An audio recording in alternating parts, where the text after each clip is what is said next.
If you did anything for nearly half a century, you'd probably be pretty good at it. Well, if that hobby was collecting pennies, you might even be a millionaire. Maybe not, but who's to say? Well, one man has done just that. Since all the way back in the early 1970s, 73-year-old Arthur Anders has collected every single penny that he encountered. Whether it was dropped on the ground, handed to him by a cashier, found abandoned by a panhandling beggar or otherwise, not a single penny escaped his clutches for years on end. And this project became an obsession for Arthur Anders, and now he's the one laughing. After 45 years of collecting, Anders had a total of 15 water jugs filled to the brim with pennies. With the help of his friends and family, he was able to wheel the jugs into his local Ruston, Louisiana bank to finally cash in all the change, a huge relief after all these years. You might wonder how it would feel to finally cash in all of your hard work. Plus, you might wonder how much he made. When asked to describe the reason he started collecting,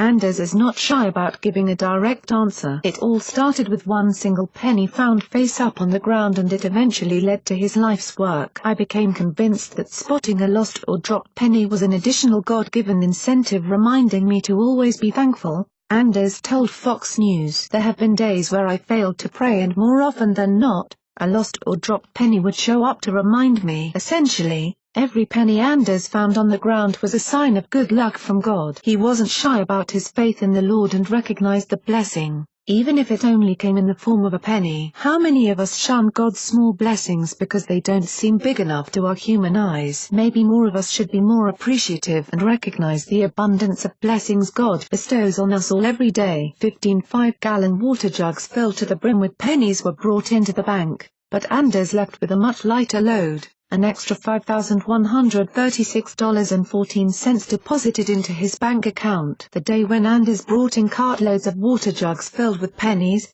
Bank Vice President Jenny Cole will never forget. Although banks frown on having to work with pennies, since the Anders was a long-time customer, they were happy to help the elderly man cash in his gifts from God. We value his business, as we do all of our customers, Cole said. But if we can help Anders with his endeavors, we are happy to do so. But after a lifetime of collecting, chances are his home feels pretty empty now without all that copper. Although he has cashed in on his life's work, this man fails to lose hope in Jesus. Whenever I would see a penny, I would say a prayer of thanks. It was a reminder to me to always be thankful, Anders told the News Star. I would never spend a penny, he said. I would break $1 before giving up a penny. I never allowed anyone, not even my wife nor children, to give me pennies without being compensated, he said. I wanted the inner satisfaction that God and I acquired this collection. Share this story if this man's great attitude has inspired you too.